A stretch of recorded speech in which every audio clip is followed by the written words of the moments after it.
Welcome to the deep dive. Okay, so if you've ever moved to a new city, maybe as an adult, and you've had that night eating takeout alone, maybe on the floor, just thinking, how on earth do I make friends now? Well, it's deep dive. It's for you, that feeling, that social anxiety, thinking you're absolutely the only one starting from zero. It's honestly one of the toughest parts of moving, but we're here today, and we want to tell you you are absolutely not alone in feeling that. And maybe more importantly, we've got a really specific, almost like a data-driven blueprint to tackle it. Our mission today, we're going to analyze this very structured 30-day social action plan. It's really a step-by-step guide designed to take you from I know literally no one to, actually having people to maybe grab coffee with. And we're using Charlotte, North Carolina as our kind of case study here. It just works so well there because of the demographic. Yeah, that demographic context is, honestly, it's the crucial hook. We looked into it, and Charlotte, it's a fantastic proving ground for this kind of strategy. Why? Because the city welcomes something like over 100 new people every single day. Wow. Okay. Every day. Every day. So when you realize that, you suddenly understand, okay, a huge chunk of the people already living there, they've just been exactly where you are right now. Oh. They might even still be actively looking for new connections themselves. Okay, that right there, that just demolishes the biggest mental hurdle, doesn't it? That whole everyone else already has their group idea. Exactly. So, okay, before we even get into the week-by-week stuff, what's really interesting is how the city itself, its structure, kind of acts as the first big social hack. It sort of sets you up for success. It absolutely does. Yeah. If you zoom out a bit, look at the bigger picture. That high transplant rate is key. Over 60% of the residents there, they move from somewhere else. 60%? Yeah. So the whole culture just normalizes. Yeah. Starting over. The person sitting across from you at that, communal table in the coffee shop, they're probably not judging you for being new. They likely just finished their own friend search maybe 6 months ago. Right. So you're not like trying to break into some super tight-knit clique that's known each other since kindergarten. Precisely. And then the second big factor, which is really characteristic of Charlotte, is its strong neighborhood identity. The city isn't just one big sprawl. It's defined by these distinct, smaller communities. Think of the artsy vibe in Noda, or the really busy commercial feel of South End. And this is critical because it fights that feeling of being overwhelmed by choice. If you decide, okay, I'm going to focus on this community, you immediately narrow down where you put your social energy, and you start seeing the same faces around. That makes total sense. Yeah, you can't build that familiarity if you're darting all over the city for random events. You need that density. You really do. Yeah. And look, we should also mention the cultural piece noted in the sources, that Southern hospitality thing. In Charlotte, apparently, when someone says, hey, let's grab coffee sometime, there's, a notably higher chance they actually mean it and will follow through. Oh, interesting. Compared to maybe some other big, fast-paced cities. Yeah. And that alone cuts down on a lot of social frustration right there. Okay, that foundation, it sounds incredibly helpful, really promising. So now let's dive into the actual game plan. The 30 days, we're breaking it down, right? Like a 4-stage sprint each week with a really clear single goal. Yep, keeps it manageable. All right, week 1, first 7 days. The mission here is what we're calling scoping the mission. So this week, it's not actually about meeting people yet. It's pure research, reconnaissance, like you said. You need to figure out where you want to focus your social energy. Is it going to be based on your neighborhood? Maybe you live in South End, so you focus there. Or is it based on an interest, like finding a running club or maybe a photography group? You're basically defining the sandbox you want to play in first. You can't build anything solid if you're spreading yourself way too thin right at the start. Right. So success for week 1 is super simple. By day 7, you just need to know, okay, this neighborhood, or maybe these 1 or 2 specific interest groups, that's where I'm putting my effort for now. Got it. Target acquired. So once you have that target, days 8 through 14, this is the first contact phase. This is where things get real. You start actually interacting and building confidence. And the sources give a fantastic, really low-stakes way to start. Practice locally first. Just go to your neighborhood coffee shop. Consistently. Okay. Sit at a communal table if they have one. And just, practice being friendly with the staff, baristas. They're kind of trained for quick, friendly chats. It's like warming up your social muscles before the main event. I like that. Social muscle memory training. Okay. Then you pick your first actual event. And the smart thing here is choosing based on your comfort zone. Yeah. If small talk absolutely terrifies you, then you go for a game night or a creative workshop. Something where the focus is on doing a task together. Right. Takes the pressure off just talking. Exactly. But if you're more comfortable with just, natural conversation flow, maybe pick an outdoor adventure group hike or something. So you find an event that fits you. Yeah, the activity itself becomes the icebreaker. It's baked right in. And your goal for this week, it's actually pretty modest. Just have one meaningful conversation. You're not trying to find your new best friend for life on day 10. Okay, just one good chat. And right, the sources say when someone asks why you're there, be honest. Just say something like, oh, I just moved here, still figuring things out. People generally like helping newcomers, right? They really do. It makes them feel helpful, knowledgeable. But now, Yeah. okay, here's the part that might feel a bit intense. The follow-up rule. The sources are pretty clear. Text the person you connected with within 24 hours. Ooh, okay. 24 hours. Doesn't that feel a bit, I don't know, aggressive? Or maybe desperate? It's a fair question. I see why you think that. But the sources frame this as really crucial, like data-backed advice. The argument is, in the adult world, making friends takes momentum. If you wait longer than a day. Yeah. That spark, that shared energy from the event, it just fizzles out. It goes from being this spontaneous connection to feeling like a scheduled chore. And people, well, they tend to flake on chores. Okay. So you got to strike while the iron is hot, basically. Pretty much. You have to capitalize on that immediate shared experience. Okay, I get it. The risk of looking maybe a little too eager is less than the risk of the whole thing just dying from inertia. Fair enough. So, success metric for week 2. You went to one event, you swapped contact info with at least one person, and crucially, you sent that follow-up text. Exactly. Now we're moving into the third week, days 15 to 21. This is about building momentum. And the key strategy here is variety. Variety. Yeah. So if your first event was, say, that game night, this week maybe try the coffee club thing they mentioned, or a creative workshop, something different. Why different? Because different kinds of activities tend to attract different kinds of people, different personalities. You're still casting a relatively wide net at this stage, trying to figure out where your kind of people hang out. Okay, so exploring different social scenes. Makes sense. And this week also pushes you to find one recurring local thing, something outside those one-off structured meetups. You need a rhythm. Like what? It could be anything, really. That local brewery's trivia night every Tuesday, a weekly book club, even just hitting the same farmer's market every Saturday morning. Ah, okay. Something you can reliably show up to. Exactly.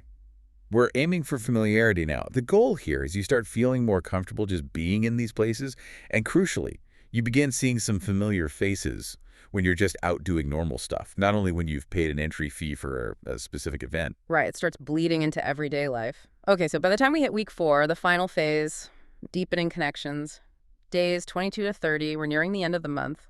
You should have, hopefully, a few promising contacts by now. And this is the big pivot, isn't it? Going from just seeing people at events to maybe, possibly actually becoming friends. This is where you make the leap. Yeah. You need to look at those, say, 2 or 3 people you felt the best connection with. Yeah. And actually suggest hanging out. But keep it low-key. Small group, maybe even one-on-one. Think really casual stuff. Hey, you want to check out that new taco place? Yeah. Or fancy hitting a farmer's market on Saturday. So moving it outside the organized event structure. Exactly. You're moving from the safety net of the group event into the slightly more vulnerable space of a planned, intentional hangout. And then there's the level up move they mention, the host something tiny strategy, which sounds intimidating, but it's not a dinner party, right? No, definitely not. Tiny is the key word. It could be as simple as, hey, want to grab coffee at my place this weekend? Or inviting maybe 2 people you met to try a new restaurant you discovered. Ah, okay. So you're taking a bit of initiative. Yes. You're showing commitment. You're demonstrating you're invested in building the friendship, not just passively attending things. And in the adult world, that proactive step, it's huge. It signals genuine interest. Okay. So success for this final week. You've actually hung out with someone, maybe a couple of people, outside of the original event where you met them. The transition is happening. The transition is complete, at least for this initial phase. That is a really solid, actionable plan. But, some listeners might be thinking, okay, I get the steps, but how can I speed this up? Are there any, high leverage social hacks? Insider secrets? Oh, yeah. The sources definitely offer some accelerators. Let's call them insider secrets for building community quickly. Yeah. First up, the coffee shop regular strategy. Okay. Pick one coffee shop, ideally near your home or work. Go around the same time, maybe a few times a week, order roughly the same thing. The sources claim, pretty boldly actually, that within about a month of doing this, just this passive consistency, you'll likely know half the other regulars by sight, maybe even by name. Wow, really? Just by showing up? Yeah. It builds this effortless familiarity. Yeah. You become part of the background fabric of the place, which makes you seem instantly more approachable. Zero extra effort beyond buying your coffee. That's brilliant. Okay, what else? Next one, and this is described as basically a social cheat code. Yeah. The dog park advantage. Oh, yes, dogs. Dog parks are absolute social gold mines. Why? Because the dogs do all the awkward ice breaking for you. People love talking about their dogs. True. But what if you don't have a dog? Great question. The sources have a workaround. They strongly suggest using services like Rover to walk dogs for pay. Uh-huh. Or even simpler, just offer to walk a friend's dog sometimes. It gets you into that super social, low-pressure environment without needing your own pet. Ah, that's actually really creative. Okay, dog park access, check. And we have to talk about Charlotte's geography again, specifically the Greenway network.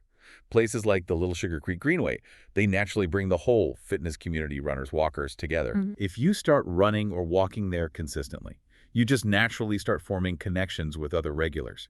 You already have a shared, healthy activity in common. It's organic. Nice.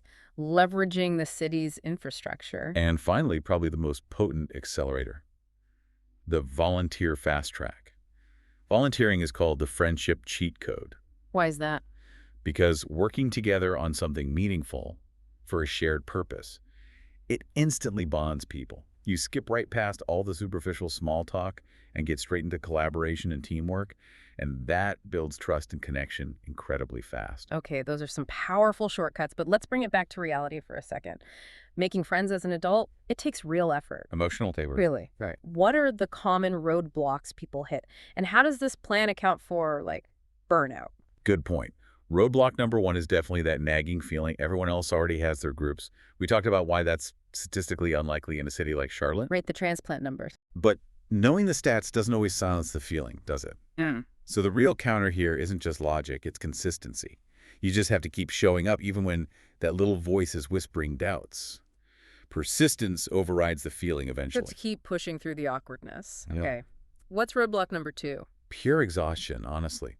Going to 4, maybe 6 new social events in a single month, that's draining, especially if you lean more introverted. Yeah, I can see that. So the plan explicitly emphasizes, give yourself permission to take breaks. It is absolutely a marathon, not a sprint. If you need a week off from being social, take it. Pacing is key to avoiding burnout. Okay, permission to rest. Crucial. And this brings us to maybe the single most important metric mentioned in the sources. Yeah. Let's call it the stickiness formula. Ooh, okay. The stickiness formula. Research consistently shows that the biggest mistake people make is giving up too early. It takes, on average, 3 to 5 positive interactions for someone to move from being just a casual acquaintance to feeling like a potential friend. 3 to 5 times. Yes. You can't meet someone once, have a decent chat, and then bail if they don't immediately invite you into their inner circle. You have to aim for hitting that 3 to 5 interaction mark before you can realistically judge if there's potential for a real connection. Quitting after 1 or 2 tries is usually premature. That is such a useful, concrete number. It gives you something to aim for, a reason to persist past that initial effort. Okay, so if someone actually follows this whole 30-day plan, this blueprint, what should they realistically expect by day 30? What are the tangible results? Okay, realistically, by the end of that first month, you should have attended maybe 4 to 6 different events, trying out those various types we discussed. You probably will have met and exchanged contact info with somewhere between, say, 15 and 20 new people. Wow, okay, that's a lot of new faces. It is. But the most important result, you should have started actually hanging out, even just once or twice, with maybe 2 or 3 of those people outside the context of the original event. That's the key indicator of progress. Moving beyond the meetup group. Exactly. And then your month 2 game plan. It shifts completely. It's no longer about quantity, about meeting more new people. Month 2 is about quality. You focus on deepening those 2 or 3 promising connections you made and maybe leveraging those connections for introductions into their social circles. That's how the network starts to expand more organically. That's a really powerful roadmap. From 0 to having actual hangout plans, and then a strategy for month 2. So I guess the big takeaway is Yeah, making friends as an adult, it takes more deliberate, proactive effort than maybe it did back in college or something. Definitely more intentional. But in a place like Charlotte, with so many other people also new and looking, that intentional effort pays off much faster. Because, like you said, everyone's kind of in the same boat looking for connection. That shared experience, that high transplant rate, it really does lower the barrier to entry and compound your social returns if you're willing to consistently show up. Which brings us perfectly to our final provocative thought for you, the listener, to maybe chew on. It's this idea mentioned in the sources of having an emergency social support kit. Because let's be real, building connections is a long game. It's an emotional process, not just ticking boxes on a plan. There will be days when you feel totally overwhelmed or lonely or just exhausted by the effort. Inevitably. So the question is, on those tough days, what's your social safety net? What's in your kit? Maybe it's knowing you can jump into a low-pressure online Discord community for just some quick, easy chat.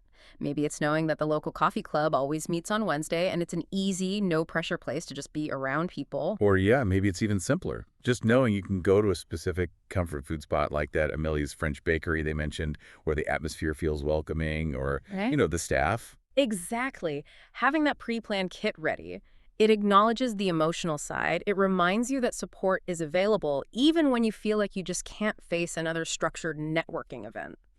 It highlights that building a sense of belonging takes both consistency and a healthy dose of self-compassion. Remember that 3 to 5 interaction rule.